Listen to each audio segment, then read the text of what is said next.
इधर Islamabad high court में chief justice जो है आमिर फारूक साहब, इनके ऊपर तो एक नहीं, इनके ऊपर तो 36 कैमरे लगाने चाहिए आमिर फारूक साहब के ऊपर। इनकी अदालत को दिखाना चाहिए कि ये अदालत को कैसे चलाते हैं। इमरान खान बार बार कह रहा है कि मुझे इस शख्स के ऊपर एतमाद नहीं है। वो 77-78 साल का बूढ़ा आदमी परवेज इलाही, वो गुज़श्ता कई हफ्तों से चलो। उसको एक से दूसरे थाने में और एक से दूसरे केस में उसको जलील और रुस्वा कर रहे हैं। कभी उसको जुडिशियल रिमांड में अंदर ठोक देते हैं, कभी उसको फिजिकल रिमांड में अंदर ठोक देते हैं। वजह सिर्फ क्या कि वो प्रेस कॉन्फ्रेंस नहीं कर रहा इमरान खान के खिलाफ आके। और चीफ जस्टिस पाकिस्तान में या किसी भी रियासत में आखिरी उम्मीद होती है। जी। उमर अता बंदयाल तो एक डरपोक, बुज़दिल और बदतरीन किरदार और मकरूह किरदार के तौर पर सामने आया था। और उसने तो पाकिस्तान को की सारी जो स्पेस है, जो कॉन्स्टिट्यूशनल स्पेस है, उसने सरेंडर की इस शख्स। मैं समझता हूँ पीडीएम से भी ज्यादा अगर कोई शख्स इस मुल्क का कसूरवार होगा तो वो ये उमर अता बंदयाल है। राइट। जो ये सब कर रहे हैं उनसे भी ज्यादा अगर कोई कसूरवार है तो उमर अता बंदयाल है। अगर तुम्हारे में तपड़ नहीं थी फैसला लेने की, अपना फैसला इम्प्लीमेंट करवाने की, तो तुमने पंगा क्यों लिया था? ये फैसला 2 दफा लिखा, 14 मई को इलेक्शन होगा, फिर कहा 30 मई को इलेक्शन होगा। उन्होंने कहा कार्ड में जा तेरा इलेक्शन ले जा अपने साथ। जी, बिस्मिल्लाहिर्रहमानिर्रहीम। अस्सलाम वालेकुम। सियासत डॉट पी के आप देख रहे हैं। जमाल अहमद आपके साथ सुनने सहाफ़ी तजज़ियाकार अमीर अब्बास मेरे साथ। अमीर भाई, अस्सलाम वालेकुम। जी वालेकुम सलाम। जी जनाब। पाकिस्तान की हिस्ट्री में पहली बार हुआ है, सुप्रीम कोर्ट की समाअत लाइव दिखाई जा रही है। तमाम 15 जजेस बैठे हैं और फैसला हो रहा है कि प्रैक्टिस एंड प्रोसीजर जो बिल है उस पर। सबसे पहले तो कितना इंपॉर्टेंट है ये समाअत लाइव दिखाना? बहुत इंपॉर्टेंट है। दुनिया के कई मुल्कों में दिखाया जाता है, हमारे पड़ोस में इंडिया में है, अमेरिका में है, यूरोप में है, कनाडा में, बहुत सारे मुल्कों में लोअर कोर्ट्स में, कहीं कहीं हायर कोर्ट में, कहीं सुप्रीम कोर्ट में भी दिखाया जाता है। ये बहुत जरूरी था इस लिहाज से। अच्छा, इस पे कुछ लोग तनकीद भी कर रहे हैं बहरहाल, लेकिन मैं समझता हूँ कि ये बहुत जरूरी था। मैं तो कम से कम पिछले 10-15 साल से इसके ऊपर बात करूँ कि ये कर दें आप। हम्म। इसका होना बहुत जरूरी है। उसकी वजह यह है कि देखिए हमारे यहाँ जजों को जैसे मैनेज किया जाता है, एक मुहावरा बन गया था ना कि वकील क्या करना है, जज ही कर लो। सच कर लो, हाँ। हमारे यहाँ तंजर कहा जाता है ना कि भाई वकील करने से बेहतर है जज को पैसे दे दो और वकील से भी जान छूट जाएगी, कहा फैसला जाता है भी कि आपके हक फलाना में आ जाएगा। फलाना जज कर लेता है। फलाना जज कर लेते हैं। तो जजों को मैनेज किस तरह किया जाता है, हुकूमतें कैसे करती हैं, ताकतवर लोग कैसे करते हैं, मलिक रियाज जैसे लोग कैसे करते हैं, और ताकतवर पाकिस्तान की मुक़तदरा कैसे करती होगी, और बाकी लोग कैसे करते हैं, तो सब एक्सपोज हो जाएगा ना। या। और वकील किस तरह से जजों के साथ टामक मारते हैं और डिलेइंग टैक्टिक्स इस्तेमाल करते हैं। जैसे आज सुबह एक वकील साहब ने लाहौर से आना था, वो नहीं आए, और उनकी जगह पे उनकी एक खातून असिस्टेंट आके वहां खड़ी होगी, तो जज साहब ने कहा कि भाई आप क्यों आई हैं, वो कहाँ है? तो नहीं जी वो तो लाहौर है जी, वो फलाना ढमकाना। तो ये बहुत सारी चीजें जो है ना वो एक्सपोज होगी हमारे सिस्टम के अंदर। डिले कैसे आते हैं, इंसाफ क्यों नहीं मिलता? अच्छा, बहुत सारी ऐसी समातें होती हैं कि जिसमें केस शुरू हुआ और जज ने कहा अच्छा नहीं है, नहीं है, बोला चलो कल समात, अच्छा हफ्ते के बाद समात। ये सारा कुछ खुल के सामने आएगा। देखो ये जो कमरा है ना जिसमें आज समात हो रही है, जो आज लोग देख रहे हैं, इसमें मैं, मेरे जैसे साथी वकील, हम लोग तो जाके बहुत सारी समातें सुनते रहे, हमें तो पता है कि इस कमरे में क्या होता है। लेकिन पाकिस्तानी कौम को नहीं पता या। था। आज पाकिस्तानी कौम देख रही है कि ये सब क्या हो रहा है। आपने देखा कि जज किस तरह वकीलों को इंटरप्ट कर रहे थे, उनको बातें नहीं करने दे रहे, उनको स्नब कर रहे हैं। 15 मिनट भी किसी वकील को खामोशी से सुनने नहीं देते। 15 जज बैठे हुए, 30 सेकंड से ज्यादा वकील बोल नहीं पा रहा। सवाल आ रहे हैं और मैक्सिमम कह थर्टी रहे हैं कि सेकंड जवाब बाद में दे देना। तब बाद में देते हैं। अच्छा, उसे कहते हैं कि भाई तुम ये सवाल नोट करो। भाई दूसरे का सवाल, वो सवाल ही सवाल हो जा रहे हैं, वो सवाल नोट करे, किस तरह नोट करे वो सवाल? 15 बंदे बैठे, 1500 सवाल हो रहे हैं। ये सारा कुछ नजर आ रहा है। अच्छा, ये हेल्दी, ये मेरा ख्याल है ये हेल्दी एक्टिविटी है। इससे तनकीद जब होती है ना, उस तनकीद से सीखना चाहिए। और मैं बहरहाल चीफ जस्टिस को क्रेडिट दूंगा कि उन्होंने ये जुर्रत तो की है। इसके पीछे जो भी मकसद होगा, जो भी जिस वजह से भी उन्होंने किया, लेकिन उन्होंने कम से कम ये एक अच्छा इनिशिएटिव लिया, एक अनकन्वेंशनल स्टार्ट था। अच्छा, एक और चीज इसमें आपने ऑब्जर्व अगर की हो या हमारे देखने वालों ने, कि जजेस जो सवाल कर रहे हैं उनमें से कुछ जजेस ने अपना माइंड आज पहली हियरिंग में ही शो कर दिया है कि वो इसके खिलाफ है। जी, ऐसा ही हुआ। जिसमें जस्टिस मंसूर अली शाह है, जिसमें खुद चीफ जस्टिस साहब है, ऐसा। उन्होंने आज पहली हियरिंग में खुद कह दिया कि भाई हम नहीं मानते इस चीज को। जी। अब उन्होंने खुल के कह दिया एक तरह से। तो भाई अगर आपने आज ही फैसला कर लिया पहली हियरिंग पे ही हम्म। कि प्रैक्टिस एंड प्रोसीजर एक्ट जो पार्लियामेंट ने बनाया था वो ठीक बनाया था, तो फिर आप केस क्यों सुन रहे हैं? या। या। यानी मुझे मैंने। हमेशा जज पहले, आप एक वकील है, एक मैं वकील हूं, आपने अपना आर्ग्यूमेंट किया, मैंने अपना आर्ग्यूमेंट किया, और फिर तीसरा बंदा जो जज के तौर पे बैठा है वो हमारे आर्ग्यूमेंट्स को सुनने के बाद फैसला करता है कि किसके आर्ग्यूमेंट्स में जान थी और मुझे किस तरफ फैसला लिखना सर, है। तासुर ये आज रहा था केस ना, शुरू हुआ है। जो आर्गुमेंट्स हैं वो जजेस के दरमियान ही हो रहे हैं, ऐसा तासुर मिल रहा था। ऐसा तासुर भी मिल रहा है कि जजेस आपस में एक दूसरे के साथ आर्ग्यूमेंट्स कर रहे हैं। तो ये बहुत सारी चीजें जो है, मैं इसको अगरचे ये नेगेटिव चीजें सामने आ रही है, लेकिन मैं कहूंगा ये आने दें। देखें, जब आपने कभी गुड़ बनते देखा, हुँ, गुड़ जब बन रहा होता है ना, तो उसमें बाजुकात एक खालिश गुड़ होता है, उसमें कोई केमिकल नहीं डालते। और एक वो गुड़ होता है जिसमें केमिकल डाला जाता है, इसलिए डाला जाता है कि उस गुड़ में जितनी कसाफत है, वो जो शीरा होता है, हुँ, उसमें जितनी कसाफत है ना, वो तैर के ऊपर आ जाती है, उसको ऊपर से बस साफ कर लिया जाता हुँ। है। तो ये जो हमारे अदालती निजाम में, अदालतों में, जजों में जो कसाफतें हैं ना, वो इससे सामने आएंगी। उसमें फिर एक हेल्दी डिस्कशन होगी, अच्छा इसको ठीक कैसे करना चाहिए। तो इसको पॉजिटिव तरीके से देखना चाहिए मेरा। सर जिस केस को फुल कोर्ट सुन रहा है, उस केस के हवाले से अगर बात की जाए तो सुबह से गालिबन उसी केस को सुन रहे हैं, प्रैक्टिस एंड प्रोसीजर बिल है जो कि जज कौन बेंच कौन बनाएगा, सो मोटो का इख्तियार वगैरह सारा कुछ क्या है। उसी दौरान एक खबर आती है लाहौर से कि मियाँ इबाद फ़ारूक पाकिस्तान तहरीक इंसाफ के टिकट होल्डर है, उनका जो बेटा है वो अपनी जान की बाजी हार देता है, वो इस दुनिया में नहीं रहता, बीमार था, उसके वालिदैन से मुलाकात नहीं हो पाई, वालिद उसका कहाँ पर है कुछ मालूम नहीं है, बड़ी दरख्वास्त की जा रही थी। तो इस बहस में चली गई है हमारी मीडिया कि आप वहाँ बैठ के सवाल कर रहे हैं कि केस कौन बनाएगा? वहाँ एक बच्चा मर गया कि उसकी बाप से मुलाकात नहीं हो सकी। जी, ये जो खैर पीटीआई के सोर्सेज ने ही इसमें जो काफी दिन से इस मासूम के बारे में इतलात आ रही थी कि वो अपना ज़हनी तवाज़ुन भी खो रहा है, शायद कॉमे में भी चला गया है, पहचानने से इनकार कर रहा है। और वजह यह है कि उसने अपने अपनी आंखों के सामने अपने घर में हुँ, अपनी माँ या अपनी दादी के साथ बदतमीजी होते देखी है, वायलेंस देखा है, टॉर्चर देखा है।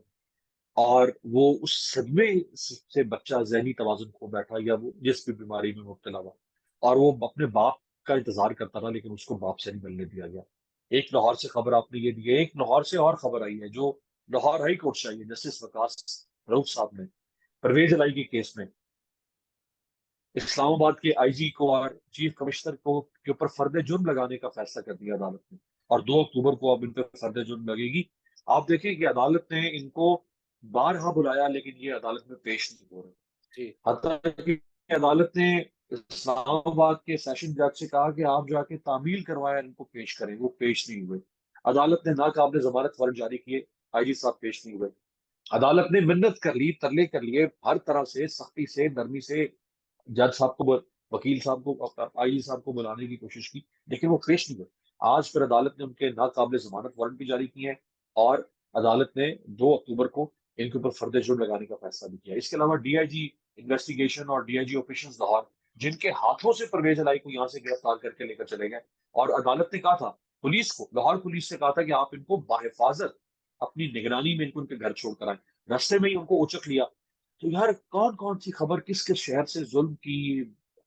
वो 77-78 साल का बूढ़ा आदमी परवेज इलाही, वो गुज़श्ता कई हफ्तों से बिल्कुल। उसको एक से दूसरे थाने में और एक से दूसरे केस में उसको जलील और रुस्वा कर रहे हैं।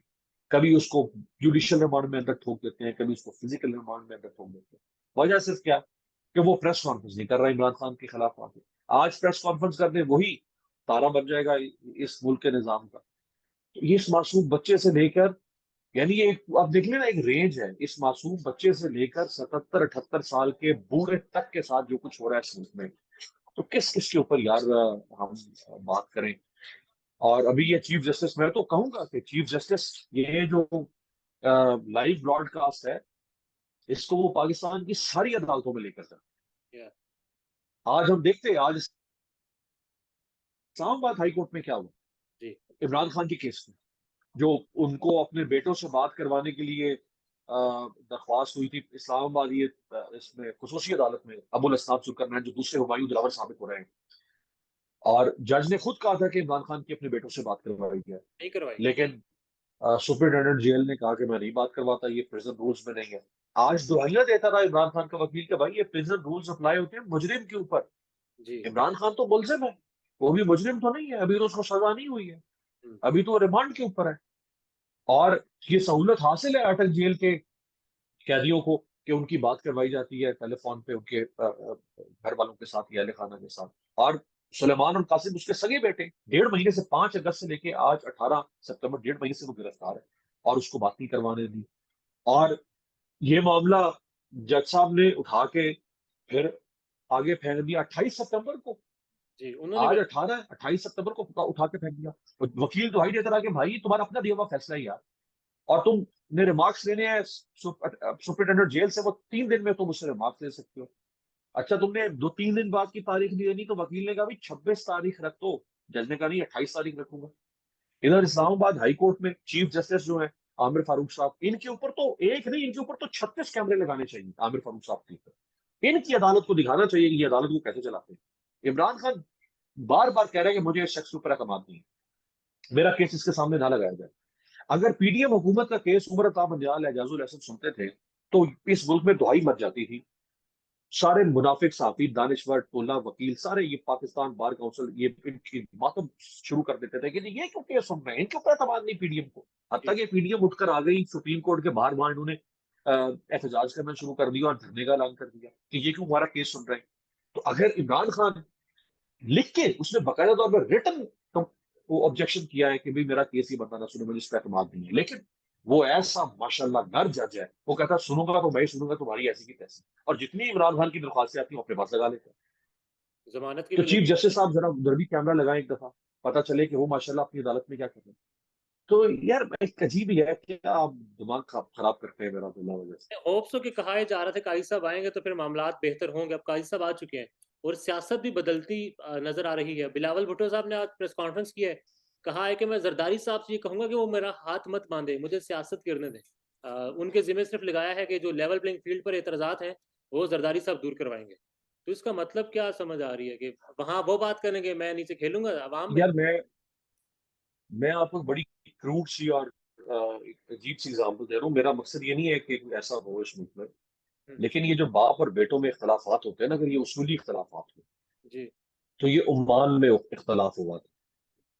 मरहूम सुल्तान काबूस को अपने बाप से इख्तलाफ था, और जी, इख्तलाफ ये था कि मेरा बाप एक जालिम हुक्मरान है हम्म, और वो ओमान को और ओमान के लोगों को तरक्की याफ्ता नहीं होने देगा। जानबूझ के उसने ओमान को और ओमान के लोगों को दबा के रखा हुआ है। बेटे ने बाप के खिलाफ कू किया और बाप की हुकूमत का तख्ता उलट दिया, हम्म, और उस दिन के बाद से आज ओमान दुनिया मिडिल ईस्ट की एक एक वेल्दीएस्ट नेशन है। आज आप मस्कत जाएं, आपकी आंखें दंग फटी की फटी रह जाएगी कि क्या तरक्की है शानदार। बेटे ने बाप का तख्ता उलट दिया। भाई ये कैसे बेटे और बाप और बेटा है कि जो एक दूसरे के ऊपर इनको समझ नहीं आ रही कि इनका सर पैर क्या है, इनकी सियासत क्या है। और आगे पीछे महफिलों में भी बातें होती है कि जी बिलावल साहब तो बड़े पाकिस्तान को तरक्की दिलवाना चाहते हैं और पीपल्स पार्टी को ये करना चाहते हैं, लेकिन वो बस जरदारी साहब की वजह से। तो भाई जरदारी साहब की वजह से चेयरमैन आप है ना बिलावल साहब। हाँ जी, आप अपने वालिद साहब से कहें वालिद साहब आप मेरे लिए आपका एहतराम फर्ज है। आप शरई तौर पे आपका एहतराम मुझ पे वाजिब है, अखलाकी तौर पे वाजिब है, माशरती तौर पर वाजिब है। हमारी कदरें ये कहती है कि बाप का एहतराम होना चाहिए, लेकिन आपकी पॉलिसी की वजह से मुल्क भी तबाह हो रहा है, पार्टी भी तबाह हो रही है, सिंध तबाह हो रहा है। हम्म, तो या आप पकड़ लेंगे, आप ही बन जाए चेयरमैन और मुझे जो वापस जाने देना है, मैं लंदन दुबई निकल जाता हूँ, या आप मुझे कुछ करने दें। यार ये क्या तमाशा है कि दो बाप बेटा की सियासत जो है उसने पूरे मुल्क को, यानी और एक पूरे सूबे की सियासत को, वहां की गवर्नेंस को, हुक्मरानी को, सब कुछ को तेल दिया है, और ये आपस में सेटल ही नहीं हो पा रहे इनके मामला। अजीब मुनाफिक किस्म का ये माहौल है। ठीक है। अमीर भाई, लास्ट में बस आज काजी फाइज साहब ने ये कहा कि मैं आइन के ताबे हूँ, मैं जो कुछ करूंगा आइन के मुताबिक करूंगा, आइन का हलफ उठाया मैंने, आइन से गद्दारी नहीं करूंगा। बरी अदालत में कहा, 5 कैमरों के सामने कहा। हमने देखा है पिछले 16-17 महीनों में जो कुछ भी हुआ है यहाँ पर, तो अदालतों की नहीं मानी गई।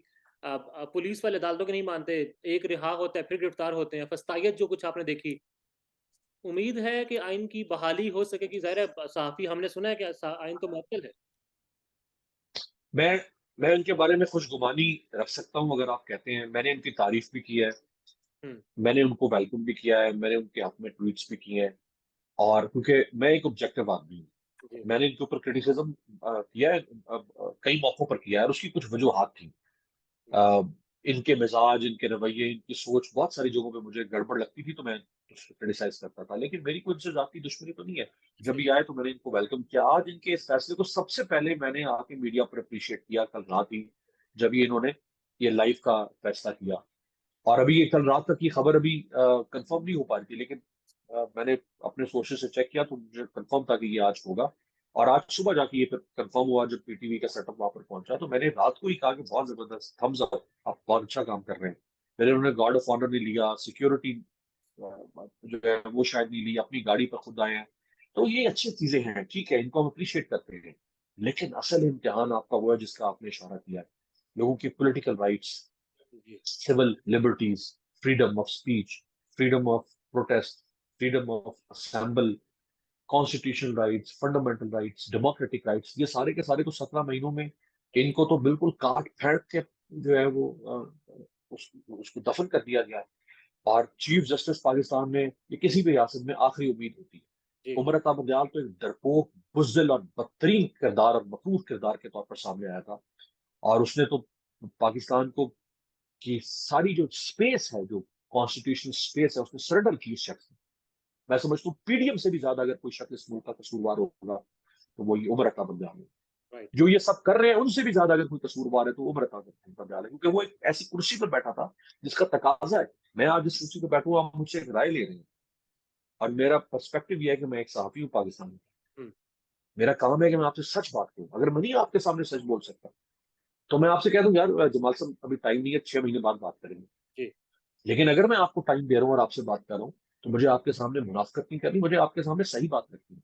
तो आप छोड़ के चले जाते। आज भी तो आप फारिग हो गए ना, अब जी, आप टके टोकरी हो गए। ये आपकी औकात है कि आपने फुल कोर्ट रेफरेंस लेना गवारा नहीं, क्योंकि आपको पता है कि आपको वहां पे जलीलो खार करके आपको उधेड़ के रख देना था।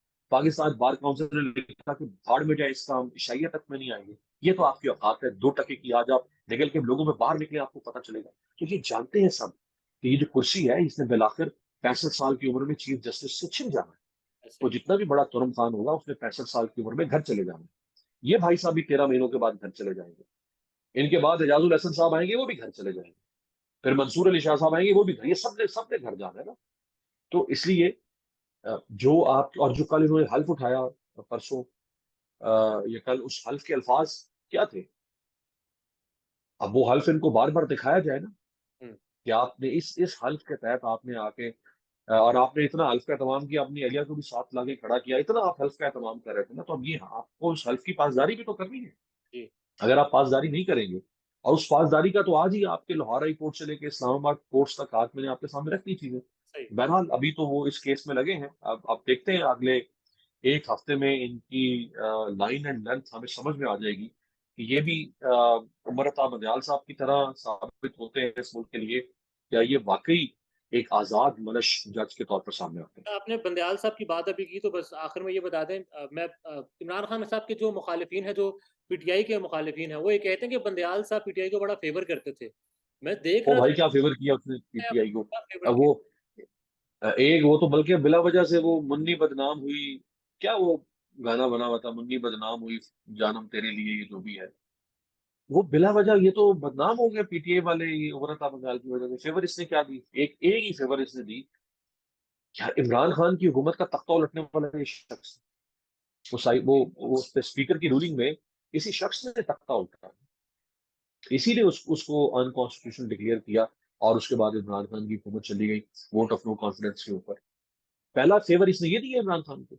उसके बाद एक इसने सिर्फ ये जो इमरान खान को जब वो नैब ने पकड़ा वो मेरे को और याद वो 9 मई वाला वाकया हुआ और इमरान खान को 3 दिन के बाद इसने जमानत दी, एक इसने वो इमरान खान के ऊपर वो आप कह लें, लेकिन वो भी मेरिट पे था। वो किसी भी जज के पास जाती तो जमानत मिल सकती थी, कौन सी ऐसी बात है। मतलब मुलजमों को जमानतें नहीं मिलती रहती, सब मुलजमान को जमानतें मिलती मुस्तकिल तौर पे तो ना, जब तक कोई सजा नहीं होगी तो जेल में थोड़ा रखा जा सकता था।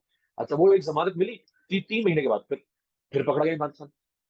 11 मई को उसने जमानत दी और 5 सितंबर को इमरान खान पकड़ा, 5 अगस्त को इमरान खान फिर पकड़ा गया।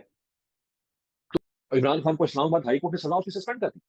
जी, इसके बावजूद उसको बताए बगैर, उसके वकीलों को बताए बगैर बैक डेट में उसको फिजिकल रिमांड पे और जुडिशियल रिमांड पे डाल दिया साइफर केस में। और पता भी नहीं मुलजिमों को मेरा रिमांड ले लिया गया। तो छुड़वा लेता तो फिर बंदियाल, क्या उसने बंदियाल ने फेवर की। एक वो इलेक्शन वाला इसने केस दूसरा किया, वो जो पंजाब और केपी के ने, उसमें भी इसने जलीलो ख्वार करके रख दिया पाकिस्तान के सिस्टम को, और इसने मौकरी की है पाकिस्तान की कॉन्स्टिट्यूशन की। अगर तुम्हारे में तपड़ नहीं थी फैसला लेने की, अपना फैसला इंप्लीमेंट करवाने की, तो तुमने पंगा क्यों लिया था ये। या जब तुम्हारे साथी जजेस ने तुम्हें लिखा कि आप इसके ऊपर सो मोटो लें, तो तुमने क्यों लिया? तुम्हारे अंदर तप्पड़ नहीं थी अगर अपना फैसला इंप्लीमेंट करवाने की, तो तुम खामोशी से बैठे रहते। तुम जानते थे कि 3 महीने के बाद तो मैंने वैसे ही फारिग हो जाना। हम्म। तो बाद में आने वाला चीफ जस्टिस देख लेगा। फैसला 2 दफा लिखा, 14 मई को इलेक्शन होगा, फिर कहा 30 मई को इलेक्शन होगा। उन्होंने कहा भाड़ में जा, तेरा इलेक्शन है, तू ले जा अपने साथ।